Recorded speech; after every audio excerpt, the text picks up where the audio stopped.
자, 오늘 이 말씀을 가지고 왜 마리아였을까라고 하는 제목으로 은혜를 나누려고 합니다. 오늘 주님이 인간의 몸으로 이 땅에 성육신하신 성탄의 의미를 되새기는 성탄 감사 예배를 드리고 있습니다. 매년 이맘때가 되면 이런 성탄에 대한, 성육신하신 예수님에 대한 그런 은혜의 말씀을 나누는 그런 시간이 되지요. 신앙생활 40년을 하셨으면 아마 40번 들었을 것이고 10년을 했으면 10번은 듣는 그런 성탄의 말씀들입니다. 오늘은 좀 예수님이 주인공이라기보다는 예수님이 통로로 사용한 마리아에 대해서 한번 생각해 보려고 합니다. 당시에 수많은 소녀들이 그 당시에 있었겠지요.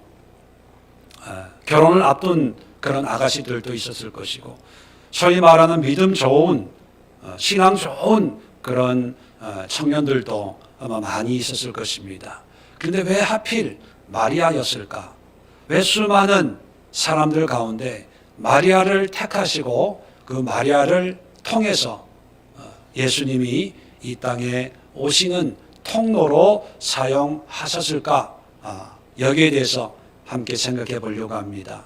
왜냐하면 오늘을 살아가는 우리 그리스도인들이 느끼는 현실적인 어려움은 지금까지 어떤 때보다 더 엄중하고 무거운 상황이 아닌가 생각합니다.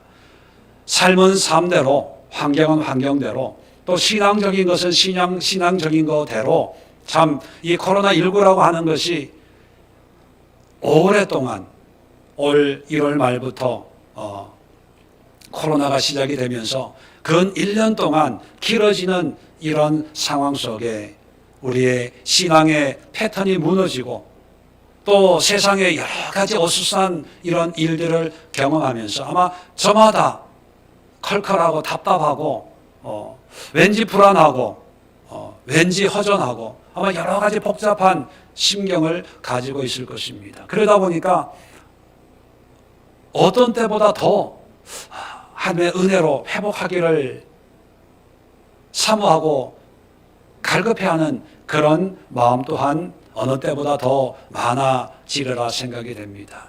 내가 이래서는 안 되는데, 기도해야 되는데, 말씀 봐야 되는데, 예배 드려야 되는데, 그런데 실상은 또 그렇게 잘 안 되는 그런 상황 속에 하나님이 나와 함께 하시고 나를 통해서 뭔가 일을 이루어 가시는 그런 하나님의 사역의 통로로 쓰임받을 수 있는 그런 말씀을, 은혜를 마리아를 통해서 우리가 함께 살펴보려고 합니다.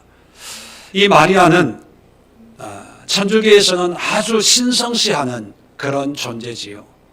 그래서 성당에 가면 성당 안에 들어가기 전에 제일 먼저 누구를 만나냐 하면 마리아를 만납니다. 그리고 이 마리아상 앞에는 항상 기도할 수 있는 그런 기도 자리를 만들어 놓고 예수님보다는 마리아에게 먼저 기도하는 그런 모습을 보게 됩니다. 왜냐하면 예수님의 어머니니까 인자하신 마리아에게 기도하면 더 잘 들어준다는, 우리 개신교에서는 인정하지 않지만 그들은 그렇게 믿는, 그들에게는 귀하고 존귀한 성모 마리아인데 왜 하나님은 이런 은혜를 마리아에게 허락해 주셨을까? 오늘 세 가지로 마리아가 가지고 있는 특별한 믿음의 모습을 살펴보면서 이런 믿음을 오늘 코로나19 시대를 살아가는 우리 모든 성도들이 함께 누릴 때 환경은 어렵지만 상황은 열악하지만 그럼에도 불구하고 하나님이 우리를 통해서 역사하시는 그런 은혜를 맛볼 수가 있다는 것입니다. 자, 오늘 성경을 한번 보겠습니다. 26절. 자, 여섯째 딸에, 이 여섯째 딸이라고 하는 것은 그 앞에 이제 세례 요한의 어머니 엘리사벳이 임신한 뒤 여섯째 딸, 이런 의미를 가지고 있습니다. 자, 천사 가브리엘이 하나님의 보내심을 받아 갈릴리 나사렛이라는 동네에 가서 다윗의 자손 요셉이라는 사람과 약혼한 처녀에게 이르니 그 처녀의 이름은 마리아라. 자, 마리아에 대해서 우리에게 소개해 주고 있습니다. 나사렛이라는 동네에 살고 있고 요셉이라는 청년과 약혼한 그런 처녀라는 걸 알 수가 있죠. 자, 여기서는 처녀라고 했지만 당시에 문화적으로 결혼할 수 있는 일반적으로 결혼하는 나이대가 15세에서 16세예요. 오늘날 중학교 2, 3학년, 고등학교 1학년 정도 될 때 시집을 갔어요. 그러니까 마리아도 아마 이 정도의 나이를 가지고 있을 것이다. 우리가 추측할 수 있습니다. 자, 이 천사가 이제 28절에 그에게 들어가 이르되, 자, 마리아에게 이렇게 얘기합니다. 은혜를 받은 자여 평안할지어다. 주께서 너와 함께 하시도다. 자, 마리아에게 제일 먼저 얘기하는 것이 은혜를 받은 자여. 그렇게 불러요. 은혜를 받은 자여. 자, 30절에도 보면 천사가 이르되 마리아여 무서워하지 말라. 내가 하나님께 은혜를 입었느니라. 은혜를 입은 여자다. 이렇게 표현을 합니다. 여러분, 하나님의 은혜를 입기를 원하십니까? 믿으시면 아멘. 하나님의 은혜가 좋은 건 알아요? 하나님의 은혜 싫어하시는 분 혹시 계십니까? 영상을 보고 계신 분들 중에도 나는 하나님의 은혜가 좀 부담스럽다, 그렇게 생각하시는 분들은 오른손을 들어서 표시해 주시기 바랍니다. 다 보여요, 여기서. 예. 누구나 다 하나님의 은혜를 사모해요. 또 은혜를 달라고 기도해요. 또 은혜 받으면 기뻐 찬양하고 감사해요. 그래서 나도 은혜를 받고 싶다, 그런 생각을 가지고 있죠. 자, 그런데 여러분, 우리가 기대하고 소망하는 은혜는 우리가 보기에 좋은 것들입니다. 능력을 주고 힘을 주고 문제가 해결되고 성령으로 충만해지고 은사가 임하고 그런 것들을 은혜라고 생각을 해요. 그러면 그런 은혜를 받으며 감사합니다. 은혜 받았어요. 또 은혜 주셔서 감사합니다. 또 간증까지 해요. 하나님이 나에게 이런 은혜를 주셨습니다. 그런데 한번 생각해 보세요. 마리아에게 은혜를 입은 자여, 은혜를 받은 자여 이렇게 얘기하잖아요. 그 은혜의 실체가 뭡니까? 뭐 하는 거예요? 임신하는 거예요. 그러면 약혼만 한 상태에 있는 소녀인 마리아에게 하나님의 은혜가 임했는데 그것은 임신하는 거예요. 남자 손도 잡아본 적이 없는데. 그러면 이 은혜는 좋은 걸까요? 안 좋은 걸까요? 요즘에는 시대가 많이 바뀌어서 그럴 수 있지 않냐?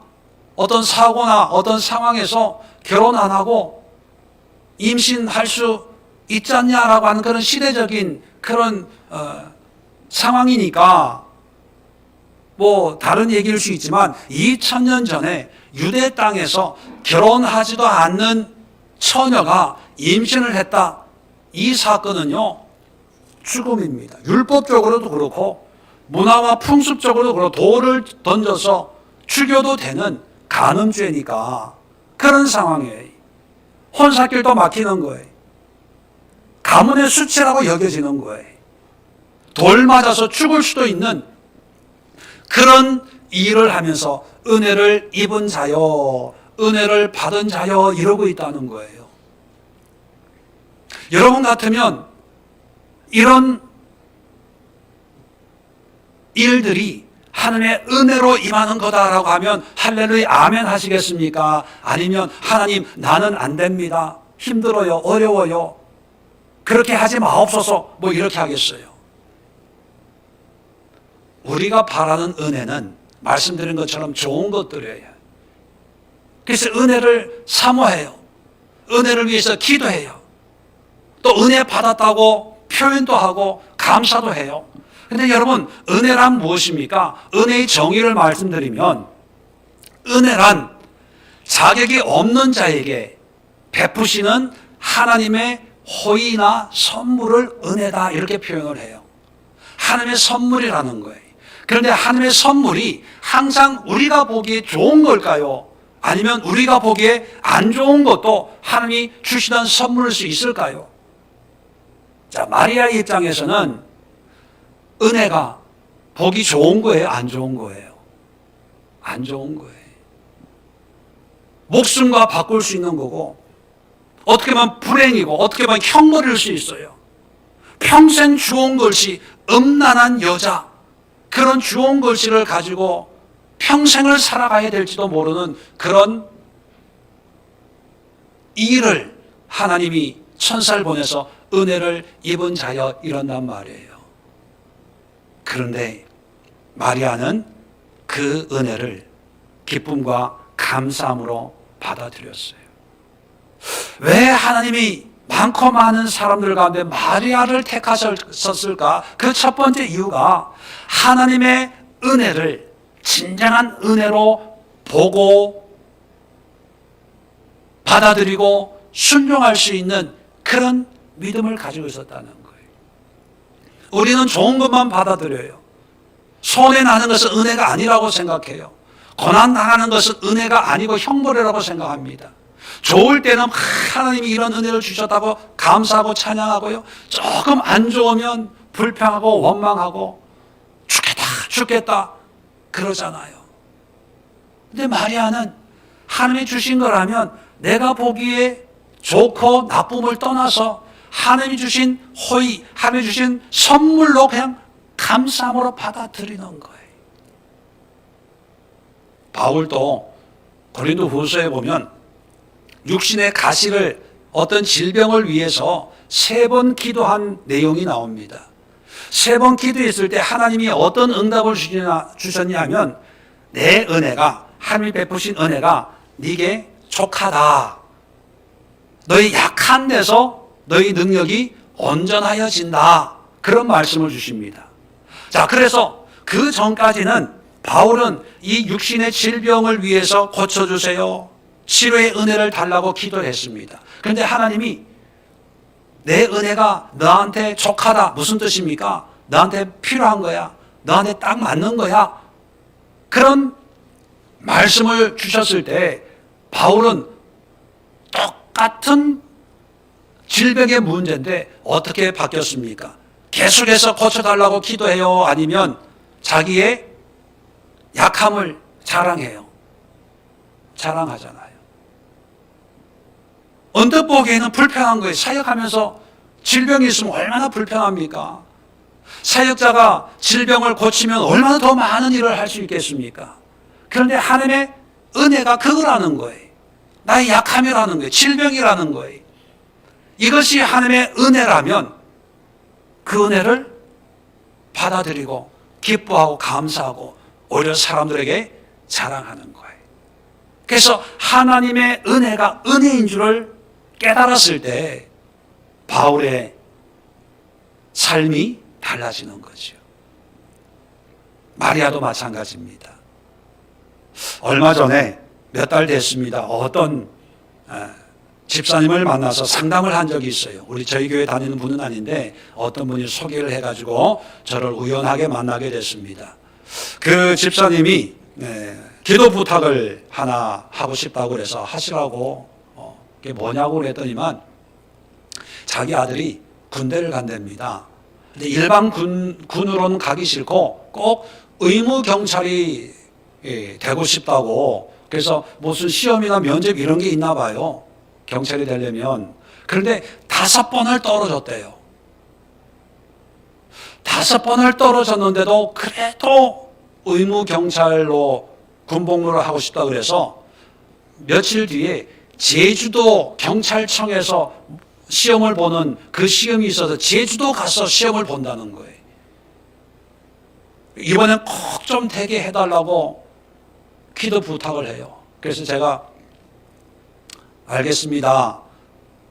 5번 떨어졌으면 하나님의 뜻이 있을 텐데 뭐 그렇게 제주도까지 가서 시험을 보려고 합니까? 참 대단하네요. 그러고 말았어요. 제가 기도했겠어요? 안 했겠어요? 안 했어요. 그런 것까지 그러다가 한참 지났죠. 몇 달 지난 다음에 얼마 전에, 몇 주 전에 그분과 함께 오신 분이 이제 그 결과를 저한테 전달을 해주는 거예요. 자, 제주도 가서 시험을 봤는데 또 떨어진 거예요. 그래가지고 이제는 어쩔 수 없이 일반 군으로 이제 육군으로 논산훈련소에서 이제 가게 된 거죠. 결국은 가게 됐는데 이제 훈련을 열심히 받고 이제 자대 배치를 받는데 이 아들이 뭐가 됐냐면 어느 부대 사단장 운전병이 된 거예요.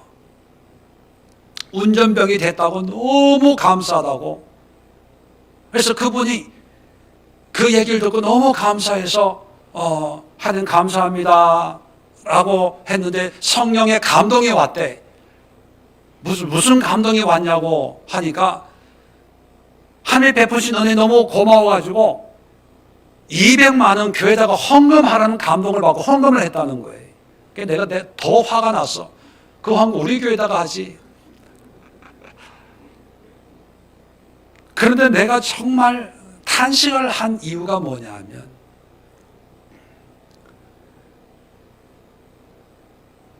그 사람들이 원하는 거는 아들이 의무경찰로 복무하는 게 자기들의 원함이에요. 그런데 일반 병으로 갔을 때 감사했겠어요? 실망했겠어요? 실망했겠죠.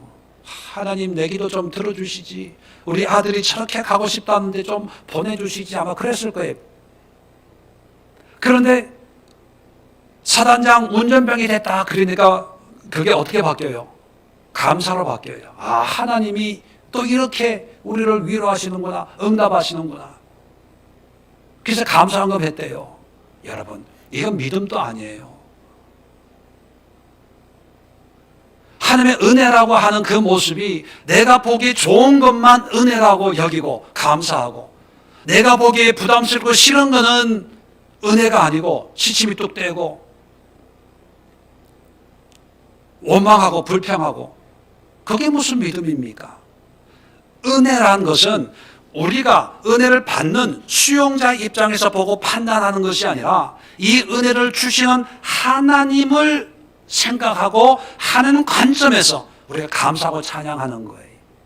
이게 믿음이고 이게 성도고 이게 은혜를 누리는 사람이에요. 마리아 보십시오. 16 먹은 여자로서는 감당할 수 없는 거예요. 이건 형벌이에요. 징계예요. 저주예요. 그런데 하나님 입장에서 보면 하나님이 이 땅에 오실 통로로 삼고 다윗의 왕위를 세우고 수많은 영혼들을 구원할 수 있는 구원자가 오는 도구로 쓰임받는 특별한 은혜거든요. 마리아는 하나님의 이런 은혜를 보는 그런 믿음의 눈을 가지고 있었다는 거예요. 오늘날 우리에게도 필요한 은혜가 뭡니까? 문제 해결해주고 잘되고 형통하고 성공하고 부자가 되고 병이 치료함 받고 남들 보기에 잘 되는 그런 모습으로 하나님의 은혜만을 생각하니까 하나님이 우리를 통해서 역사를 안 하는 거예요. 쓰시지를 않는 거예요. 왜요? 하나님의 은혜는 좋은 것도 있지만 안 좋은 것도 있어요. 우리가 선택적으로 그 하나님의 은혜에 순종하고 감사하는 것이 아니라 무조건적으로 하나님이 주시는 그런 은혜라면 좋든 싫든 부담스럽든 부담스럽지 않든 모든 것을 감사와 기쁨으로 받아들이고 또 인정하고 거기에 순종할 수 있는 그런 믿음을 하나님이 원하십니다. 그렇다면 어쩌면 여러분들에게도 하나님이 베푸신 은혜가 마리아처럼 부담스러울 수 있는 그런 일일 수 있습니다. 조금 피곤해질 수 있는 일일 수 있어요. 경제적으로 손해가 나는 일일 수 있습니다. 환경적으로, 여건적으로, 관계적으로 내가 억울한 소리, 아쉬운 소리도 들을 수 있는 그런 모양으로 우리에게 다가올 수 있어요. 그런데 그런 것까지도 하나님이 감당할 수 없는 나에게 베푸시는 하나님의 은혜구나. 감사합니다. 내가 이 일을 순종하며 감당하겠습니다. 믿음으로 감당하겠습니다. 라고 하는 그런 믿음을 가지고 있을 때 하나님은 그런 사람을 마리아처럼 사용하시고 그런 사람을 통해서 하나님의 거룩한 역사를 이루어 가기를 원하고 지금도 그런 사람을 찾고 있다는 사실을 여러분 기억할 수 있기를 바랍니다. 두 번째 마리아의 특별한 모습은 38절 보면 천사와 대화를 마친 뒤에 마리아가 이르되 주의 여종이오니 말씀대로 내게 이루어지이다 하매 천사가 떠나가니라. 말씀대로 이루어지기를 바랍니다. 그런 고백을 한 거예요. 이것은 마리아가 천사 앞에 보여주는 그런 모습이지요. 이런 모습을 하나님은 어떻게 보셨을까 궁금하지요. 하나님이 친히 하나님이 어떻게 보셨는가를 그 다음 절부터 소개를 해줍니다. 39절부터는 이제 마리아가 자기의 친족인 엘리사벳 집에 달려갑니다. 왜냐하면 천사가 엘리사벳, 나이가 많아서 아이를 놓을 수 없는 엘리사벳도 하나님의 말씀으로 임신해서 6개월이 됐다 이런 말씀을 했거든요. 그것을 확인하러 아마 달려간 것 같아요. 엘리사벳을 이제 만납니다. 40절에 사가랴의 집에 들어가 엘리사벳에게 문안하니 41절입니다. 엘리사벳이 마리아가 문안함을 들으며 아이가 복중에서 뛰노는지라. 그 다음 보세요. 엘리사벳이 성령의 충만함을 받아. 엘리사벳이 성령의 충만함을 받아서 42절에 큰 소리로 불러 마리아에게 얘기를 해요.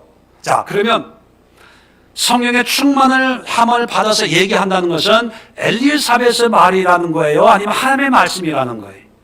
하나님의 말씀이라는 거예요. 엘리사벳의 개인적인 말이 아니라 성령 충만시켜서 엘리사벳 입을 통해서 하나님이 직접 말씀하시는 내용입니다.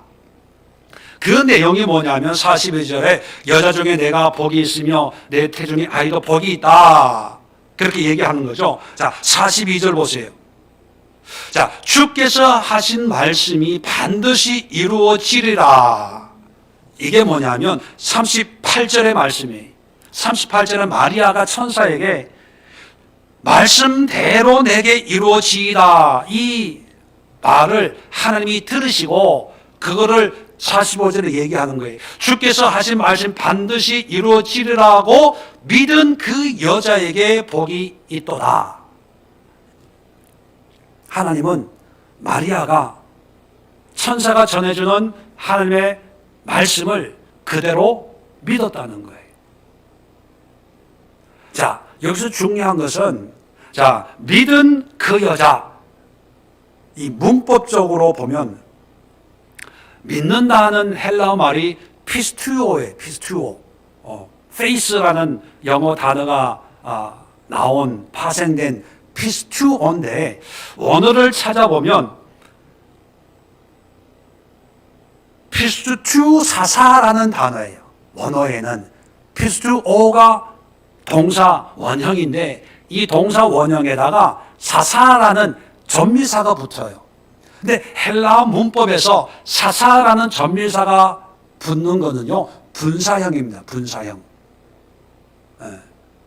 분사형은 어떤 의미를 가지고 있습니까? 동사로서 분사가 되면 어떤 명사를 수식하는데 명사의 동작이나 상태를 의미하는 거예요.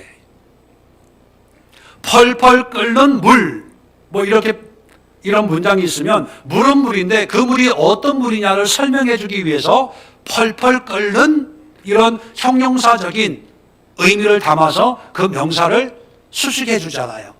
그게 분사의 역할이거든요. 그러면 문법적으로 좀 머리가 아프겠지만 설명을 드리면 믿은 그 여자가 마리아죠. 마리아를 설명을 하는데 어떤 마리아를 설명하냐 하면 평소에 믿음이 좋은 마리아를 의미하는 게 아니라 하나님의 천사가 임했을 때 천사가 한 그 말을 믿은 마리아. 그걸 강조하는 거예요. 우리는 믿음 좋은 사람들이 뭔가 이렇게 하면 우리는 무슨 생각을 하냐면, 아유, 저 집사님은 평소에 믿음이 좋으니까, 믿음 생활 열심히 하니까 새벽 기도도 하고 봉사도 하고 믿음이 좋으니까 그렇게 착히 열심히 주님을 섬기고 교회를 섬기지. 우리는 그 사람의 환경과 배경을 염두에 두고 지금의 행동의 모습을 판단해요. 그런데 하나님은 평소에 지금까지 마리아의 신앙의 모습을 염두에 두고 마리아의 믿음 좋은 마리아가 이렇게 믿었다 이렇게 표현하는 게 아니라 천사가 나타났을 때 그 말을 그대로 믿은 그 마리아가 복이 있다, 이런 의미예요. 여기서 강조하는 것은 뭐냐면 믿음의 현재형입니다. 현재형. 천사의 말을 지금 하나님의 말씀으로 받아들이는 거예요. 믿는 거예요. 자, 이게 왜 중요하냐 하면 어떤 분들은 이런 생각을 하는 분들이 있어요. 목사님, 다른 사람들은 믿음이 참 잘 자라는데 나는 왜 믿음이 안 자랄까요? 믿음 좀 자랐으면 좋겠어요. 믿음이 좀 좋아졌으면 좋겠어요. 이런 생각을 하고 상담을 하는 분들이 있어요. 왜냐하면 그런 사람들의 의식 밑에는 뭐냐면 믿음이 좋아지려면 뭐 성령 충만받고 은혜도 받고 가슴이 뜨거워지고 막 성령 충만해서 뭐 불 같은 것도 임하고 막 갑자기 막 하나 안 보이는 하나님이 막 보여지는 것 같고 성경이 막 읽으면 막 이해가 막 되고 막 이런 걸 염두에 두고 나는 그렇지 않으니까 믿음이 안 자란다고 생각을 해요. 그 믿음에 대해서 잘못 이해하고 있는 것입니다. 그런 것은요, 지금까지 간증이라고 하는 것을 많이 들어본 경험 때문에 저 사람은 저런 간증이 있으니까 저렇게 믿음 생활을 하는구나. 근데 나는 그런 게 없으니까 나는 믿음이 없는 사람처럼 여겨요. 여러분, 성경에서 말하는 믿음은요, 어떤 특별한 은사적인 체험을 통해서, 경험을 통해 물론 그렇게 믿음이 시작이 되죠. 근데 그 경험이라는 것이 뭐냐면 지금 그 말씀에 순종하는 거예요. 모세에게 광야의 떨기나무에서 불타는 그 불 앞에 네가 선 곳은 거룩하니 내 발에서 신을 벗으라 했을 때 그 말씀에 순종할 때 믿음이 자라는 거예요. 자, 그래서 믿음이 안 자라는 이유는 뭐냐면 지금 말씀에 순종 안 하는 거예요. 설교는 들어요. 말씀은 봐요. 근데 순종 안 해요. 그러니까 믿음이 안 자라는 거예요. 반대로 믿음이 좋다는 건 뭐예요? 과거의 나의 모습이 어떻든 간에 뭐 성경 체험도 없고 방언도 못하고 뭐도 못하고 성경 지식도 없어요. 그런데 믿음이 좋아지는 것은요, 지금 들은 이 말씀, 한 구절의 말씀, 단어 하나에 감동을 받고 거기에 순종하면 그게 믿음이 생기는 거예요. 나중에 하나님의 심판 앞에 섰을 때 너 왜 믿음이 없냐? 이 모양으로 신앙생활 했냐? 그러면 핑계가 부흥회 때 아무리 기도해도 가슴이 뜨거워지지도 않고요. 성경 봐도 이해가 안 되고요. 하나님의 은혜를 안 주시니까, 믿음을 안 주시니까 내가 믿음 생활 못했죠. 이런 핑계가 될 수가 없어요. 왜요? 하나님이 원하시는 믿음은 그런 게 아니거든요. 하나님은 지금 말씀에 순종하기를 원하는 거예요. 그래서 이 분사형으로 하나님이 주께서 하신 말씀이 반드시 이루어지리라고 믿은 그 여자에게 복이 있도다. 이것은 평소에 믿음 좋은 마리아를 얘기하는 게 아니라, 평소에는 물론 믿음 좋았겠죠. 나름대로 신앙생활 열심히 했겠죠. 근데 하나님이 보시는 믿음은 하나님의 말씀을 천사의 입을 통해서 들려주는 그 말씀을 그냥 믿은 거예요. 하나님이 나에게 주시는 주의 사명이다라고 여긴 거예요. 받아들인 거예요. 그리고 그래서 순종한 거예요. 그렇다면 오늘날 우리의 신앙 속에서 온 세상이 난리 아닌 난리 속에 있는 이런 상황 속에서 하나님이 쓰시는 도구로 쓰임 받기 위해서 우리는 어떤 신앙을 가져야 됩니까? 그냥 하루하루 말씀하시는 그 말씀에 순종하는 거예요. 그 말씀을 믿는 거예요. 받아들이는 거예요. 그러니까 믿음이 안 생긴다는 것은요, 게으른 거예요. 한마디로. 어떤 면에 게으릅니까? 말씀을 순종하는 거에 게을러요. 핑계. 믿음이 안 생긴다는 것은 변명입니다. 어떤 변명입니까? 하나님의 말씀에 순종하기 싫습니다. 하나님의 뜻대로 살기 싫습니다. 이런 핑계와 변명을 믿음이 안 생긴다라고 완곡한 표현으로 하는 거죠. 하나님은 우리의 심보를 너무나 잘 알고 계십니다. 그것이 변명이라는 것. 엄격하게 얘기하면 하나님의 뜻대로 살고 싶은 생각이 없어요. 하나님의 도구로 쓰임받는다는 것 별로 좋다고 여기지 않기 때문에 본인 스스로도 순종하기를 싫어하고, 물론 좋은 믿음을 가지고 싶다는 그런 생각은 있을 수 있죠. 근데 그 좋은 믿음이란 하나님이 나에게 뭔가 특별한 환경을 열어주시고 상을 만들어주시고 또 믿음이 될 수 있는 그런 여건을 만들어 주셔야 되는데, 이거는 하나님 잘못이다라고 하는 그런 책임 회피의 그런 심리가 거기에 잠재되어 있는 것입니다. 마리아를 통해서 우리가 깨달아야 될 것은요, 믿음은 현재형입니다. 과거의 나의 모습이 어떻든 간에 앞으로 내가 어떻게 하나님을 위해서 신앙생활 할 것인가, 이게 중요한 게 아니라 지금 말씀을 말씀으로, 지금 감동을 하나님 주신 감동으로 여기고 그 말씀에 지금 순종할 때, 그것이 오늘 순종하고 내일은 내일도 순종하고 하루하루 한 달 1년 2년, 그것이 바로 믿음이고 믿음이 성장하는 거지. 들어도 순종하지 않고 하라고 해도 하지도 않고 성령의 감동이 있어도 내 뜻대로 사는데 무슨 신앙이 믿음이 자랍니까? 그런 사람에게 하나님이 어떻게 하나님의 도구로 사용하고 하나님이 함께 하시는 은혜의 삶을 이루어갈 수가 있겠습니까? 세 번째로 마리아가 우리에게 보여주시는 교훈은, 자, 성경을 다시 한번 26절 볼까요? 26절 끝에 보면 갈릴리 나사렛이라는 동네에 가서 다윗의 자손 요셉이라는 사람과 약혼한 처녀에게 이르니 그 처녀 이름은 마리아라. 자, 마리아의 고향이 어디입니까? 갈릴리 나사렛이라는 동네입니다. 성경 공부를 좀 하신 분들은 아마 알 거예요. 갈릴리 나사렛이 유명한 동네입니까? 아니면 시골 촌구석입니까?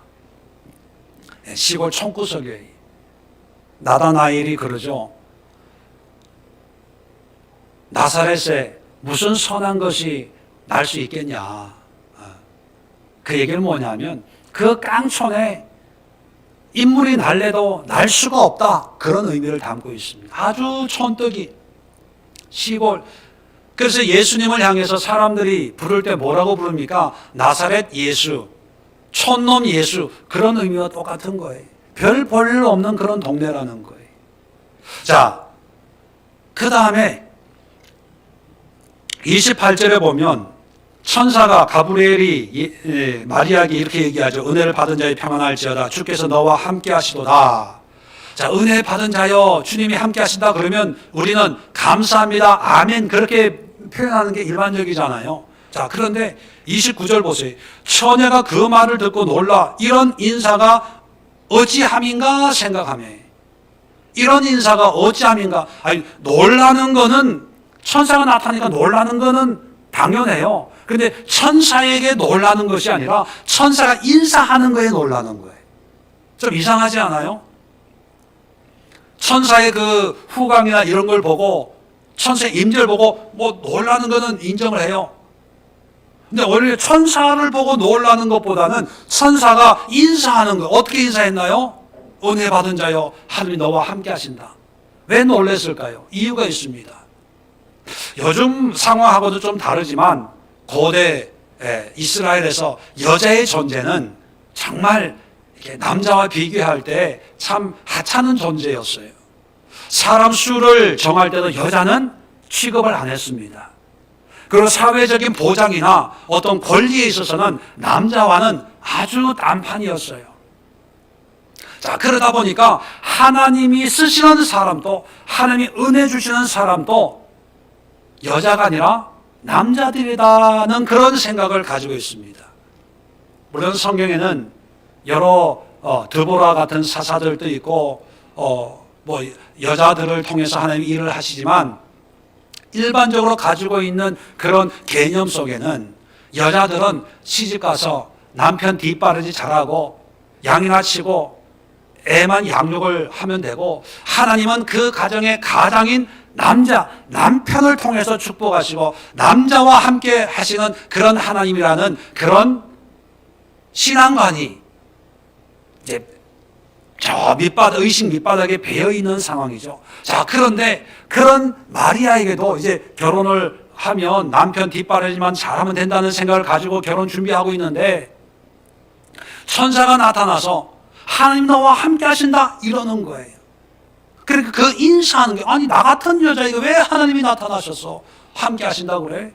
내가 뭔데 이상하네, 이거 가짜 아니야? 뭐 이런 생각을 문득 했다는 것입니다. 자, 그러면 제가 이렇게 장황하게 설명하는 핵심은 뭐냐면, 마리아는 사회적으로도 중요한 사람이 아니고 본인도 본인이 뭔가 영양가 있는 그런 사람이라고 여기지 않는 사람이에요. 갈릴리의 나사렛이라는 동네 깡촌에 사는 시골 소녀가 무슨 큰일을 하겠습니까? 사회적으로도 종교적으로도 여자로서 무슨 하늘을 위해서 큰일을 하겠습니까? 주변 사람들도 그렇게 여기지 않았고 본인도 그럴 생각을 꿈에도 꾸지 못했던 그런 여자예요. 그런 여자에게 예수님의 탄생을, 수태고지를 하는 거예요. 이 예수가 누굽니까? 장차 온 인류의 죄를 구원하는, 그리고 하나님의 32절을 얘기하고 있는 참, 그 조상 다윗의 왕위를 그에게 주리니, 다윗 가장 번성한 그런 나라인 다윗의 왕위를 준다는 건 뭐예요? 지금 상황은 로마 식민지거든요.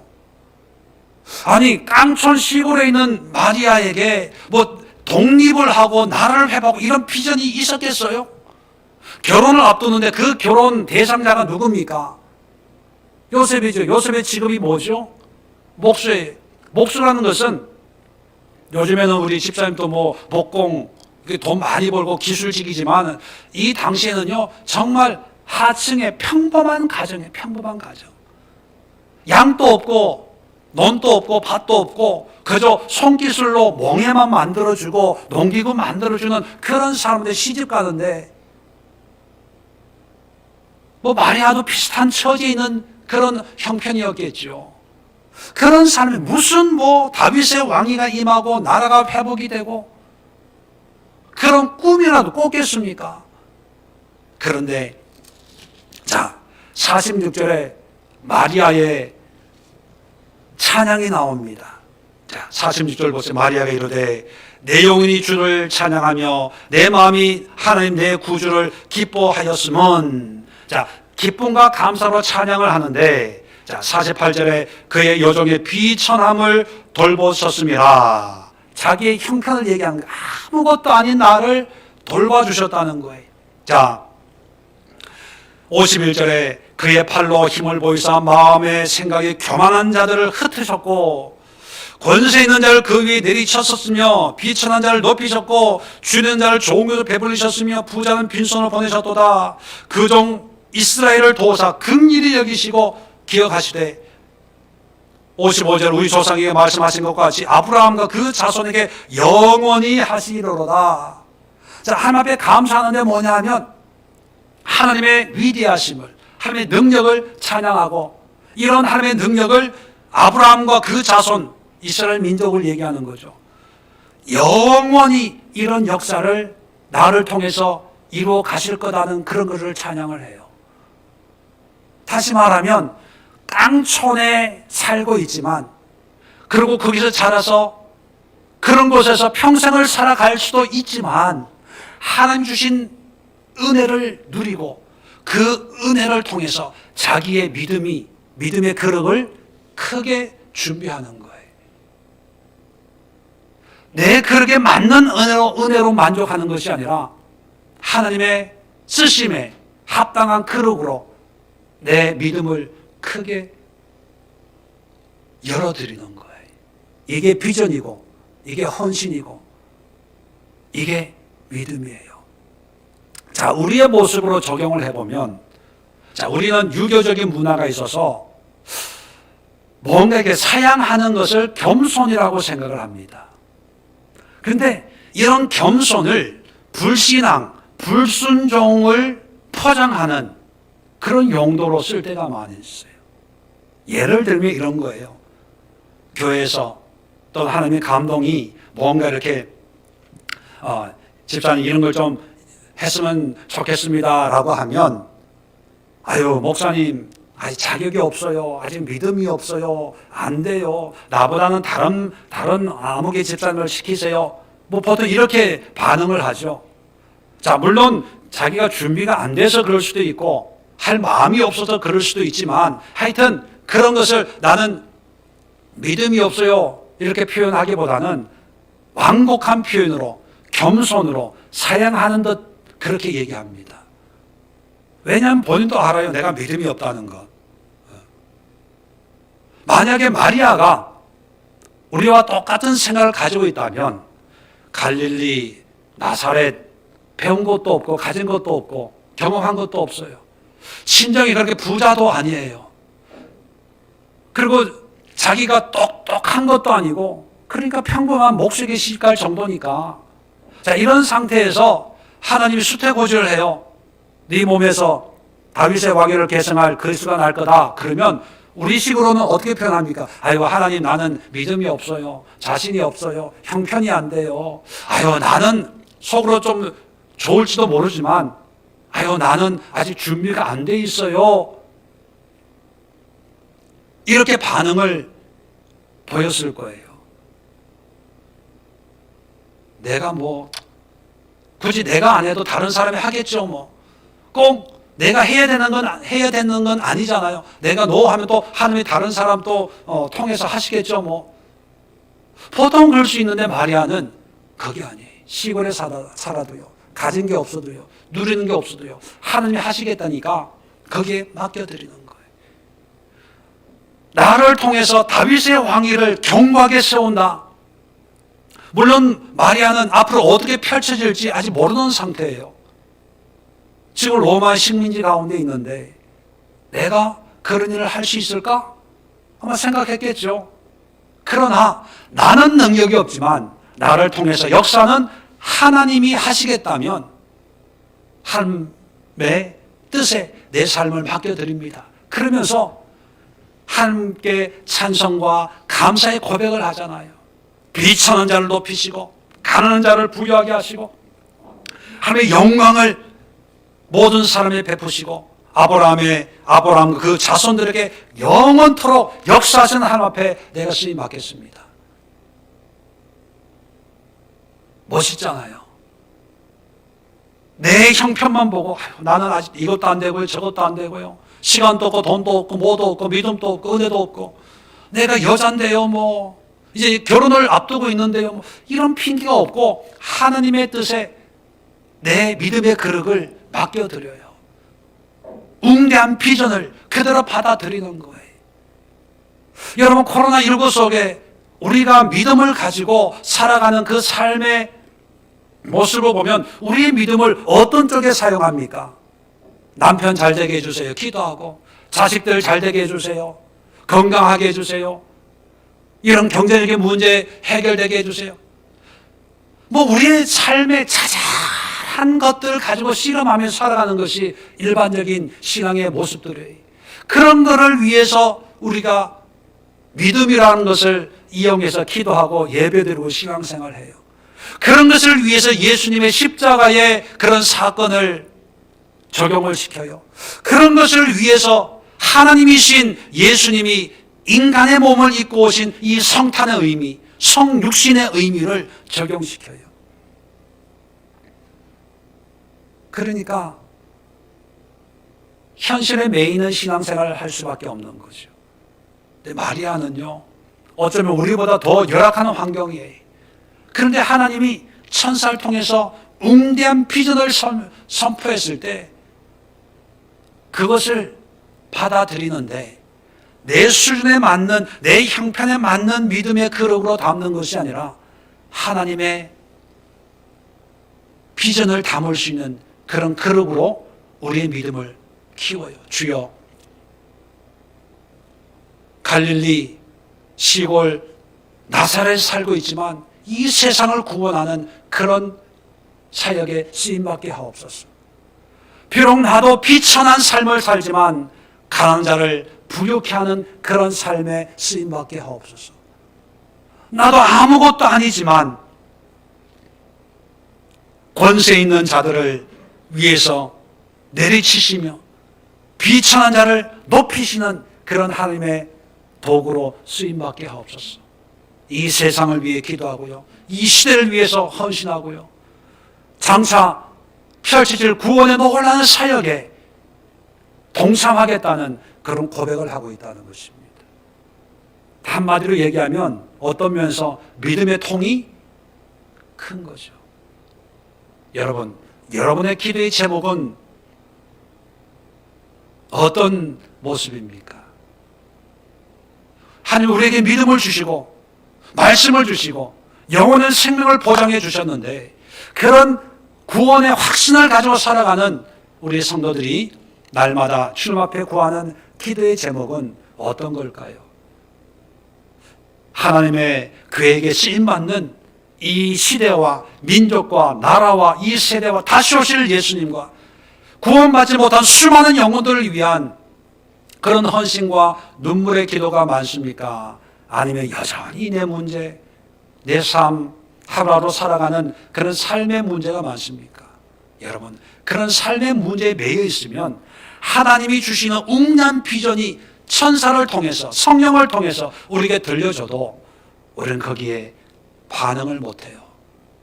왜냐하면 내 형편이 요거밖에 안 되는데, 내 처지가 요거밖에 안 되는데, 가진 것이 없는데, 배운 것이 없는데, 할 수 있는 것이 없는데. 그래서 하나님, 나는 아니고요, 다른 사람 찾아보세요. 아유, 나는요 부족해요, 못해요. 겸손한 것처럼 표현하지만 그 속에는요 불신앙과 불순종으로 가득 차 있는 그런 신앙의 모습밖에 되지 않습니다. 여러분, 그릇을 키우십시오. 하나님, 우리가 귀찮은 거 압니다. 우리가 무식한 거 알아요. 우리가 가진 것이 없다는 것을 하나님이 너무나 잘 알고 있어요. 그럼에도 하나님이 웅대한 하나님의 계획을 우리를 통해서 이루시기를 원한다면 우리의 형편에만 매이지 말고 하나님의 계획에 우리의 형편을 맡겨드리는 그런 믿음의 결단과 헌신이 있을 때 하나님 우리를 쓰시는 거예요. 저는 단언합니다. 여기에 앉아있는 여러분, 그리고 영상을 통해서 예배를 드리고 있는 모든 분들에게 하나님은 천사를 통해서, 성령을 통해서, 말씀을 통해서, 여러분들을 통해서 위대한 역사를 이루려고 끊임없이 말씀하신 적이 분명히 있습니다. 한 사람도 예외 없이 믿음으로 여러분이 생각하는 그런 여러분의 한계보다 더 뛰어난 일을 이루시려고 하나님이 주신 은혜와 말씀과 그런 역사들이 분명히 있었는데 왜 쓰임받지 못했을까? 내 생각에 매여 있어서 그래요. 내 처지에 매여 있어서 그래요. 내 상황에 매여 있어서 그래요. 내 사고, 내 생각, 내 고정관념에 매여 있어서 나는 안 돼, 나는 믿음이 없어, 나는 믿음이 안 자라, 나는 너무 세상적이야. 나는 내 형편은 늘 그래서 지금 이렇게 사는 거예요. 근데 우리가 마리아처럼 어려운 환경과 형편에 세상의 한 구석탱이에 살고 있어도요, 하나님 주시는 그 말씀에 순종하고 믿음으로 받아들이고 그리고 그것을 찬양하고 고백하고 그런 삶을 위해서 기도했다면 우리는 지금보다 놀라운 하나님의 삶을 살아가는 그런 성도들로 변화되어 있을 것입니다. 그래서 지금도 늦지 않았다고 생각합니다. 하나님이 코로나19 속에 신음하는 이 시대에 마리아를 찾듯이 오늘도 수많은 하나님의 백성들을 찾고, 세상은 코로나로 신음하고 모든 것이 중단된 그런 상황에 있지만 하나님의 역사는 인간의 형편 때문에 한 번도 중단된 적이 없거든요. 지금도 하나님은 한 일을 행하시기 위해서 사람을 찾고 있습니다. 마음에 합당한 자를 부르시고 그 사람을 통해서 일하고 싶어 하시는 그런 하나님의 마음이 어느 때보다 절실한 때가 아닌가 그런 생각을 합니다.